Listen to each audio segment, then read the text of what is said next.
Gajah Mada, Mahapati Kerajaan Majapahit, memiliki niat untuk menguasai Kerajaan Sunda. Sumpah Palapa yang bertujuan untuk menyatukan wilayah Nusantara di bawah naungan Majapahit menjadi ambisi dan motivasi besar bagi Gajah Mada untuk menaklukkan Sunda. Dari berbagai kerajaan yang sudah berada di tangan Majapahit, Kerajaan Sundalah yang belum dimiliki.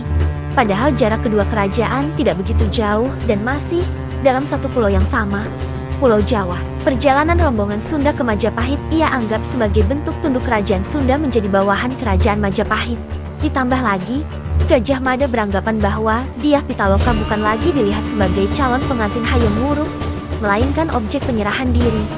Ia mendesak Hayam Wuruk untuk berpikir demikian dan mengambil kesempatan untuk menunjukkan superioritas Majapahit atas Sunda. Karena Gajah Mada adalah Mahapati yang diandalkan saat itu, Hayam Wuruk mulai bimbang.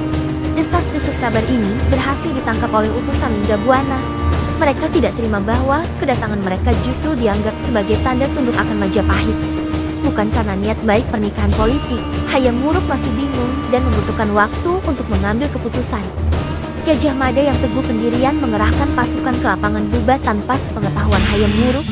Esok harinya lapangan Bubat dikepung oleh prajurit Majapahit dan peristiwa tragis akan dihadapi oleh rombongan Kerajaan Sunda.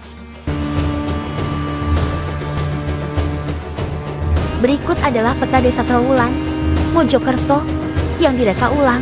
Di dalamnya terdapat lapangan Bubat yang pada awalnya juga berlokasi di Desa Trowulan. Tokoh-tokoh yang memiliki peranan penting dalam tragedi Bubat antara lain Prabu Hayam Wuruk, Raja Majapahit, Gajah Mada, Dyah Pitaloka Citraresmi, Maharaja Linggabuana, Mangkubumi Yambunisora, Suladipati, segenap prajurit Sunda dan prajurit Kerajaan Majapahit.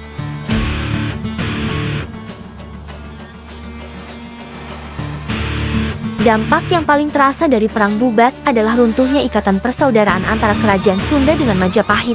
Padahal, niat awalnya adalah untuk menyatukan kedua negeri. Hayam Wuruk menyesali tindakan Gajah Mada yang dianggap gegabah olehnya. Sang raja mengirimkan utusannya dari Bali untuk menyampaikan maaf sebesar-besarnya kepada pihak Sunda dan nantinya peristiwa ini akan dicatat dalam Kidung Sunda.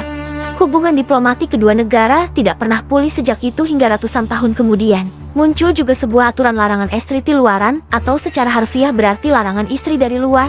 Maksud aturan ini adalah larangan untuk menikahi istri dari luar kerabat Kerajaan Sunda, terutama bagi keluarga kerajaan. Sayangnya, ada yang menginterpretasi aturan ini sebagai larangan untuk menikahi orang Jawa khususnya dari Majapahit atas tindakan heroik raja, putri, dan rombongan Sunda lainnya yang gugur di medan tempur. Mereka dianggap teladan oleh masyarakat Sunda. Linggabuana juga dijuluki Prabu Wangi yang berarti raja yang harum namanya, atau raja yang mengharumkan negara. Persengketaan Sunda dan Jawa bahkan masih bisa terasa hingga kini. Pasalnya beberapa wilayah di Sunda maupun Jawa seperti contoh di Bandung, tidak memiliki jalan dengan nama Jalan Gajah Mada atau Jalan Hayam Wuruk. Beberapa orang tua juga masih tidak membiarkan anaknya menikah dengan orang Sunda dan sebaliknya. Selain kecewa dengan Gajah Mada, Hayam Wuruk dikatakan juga membatasi hubungannya dengan Gajah Mada. Ia sudah kehilangan kepercayaan akannya. Lambat laun hubungan keduanya merenggang. Pihak pejabat kerajaan lainnya turut bersikap curiga dan bertentangan dengan Gajah Mada. Karirnya semakin lama semakin tidak membaik. Sampai-sampai Raja Hayam Wuruk menganugerahkan tanah perdikan di Madakaripura yang sekarang menjadi wilayah Probolinggo. Gestur penganugerahan ini menjadi sindiran halus bahwa Pati yang bersumpah Palapa ini harus mulai mempertimbangkan untuk pensiun. Faktanya, tanah perdikan yang diberikan lokasinya cukup jauh dari ibu kota kerajaan. Dan dengan demikian, Gajah Mada mundur sebagai Pati dan segala kepolitikannya. Narasi cerita peristiwa Bubat didokumentasikan dalam 3 naskah, yaitu Naskah Pararaton, Carita Parahyangan, dan Kidung Sunda atau Kidung Sundayana. Beberapa ahli sejarah mengatakan bahwa Kidung Sundayana merupakan versi paling netral dan lengkap di antara yang lainnya karena dibuat di Bali. Meski Bali kala itu merupakan daerah kekuasaan Majapahit, ia cenderung membela Sunda karena aksi kehormatannya.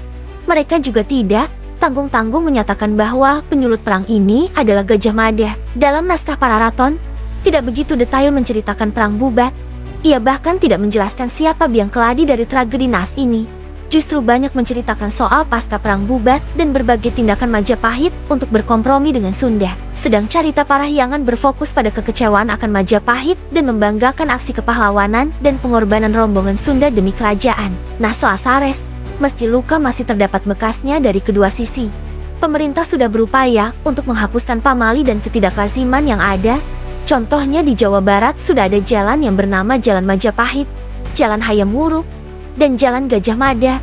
Sedangkan di Yogyakarta, Sang Sultan memberi nama Jalan Pajajaran, Jalan Siliwangi, Jalan Majapahit, Jalan Hayam Wuruk, dan lain-lain. Kalau di Surabaya, sudah ada juga Jalan Sunda Jalan Prabu Siliwangi. Pernikahan antara mempelai Sunda dengan Jawa juga sudah banyak dilakukan. Oleh karena itu, tidak ada alasan lagi untuk kita baik sebagai orang Jawa maupun orang Sunda ataupun orang dari etnis lain untuk saling membenci dan bersaing.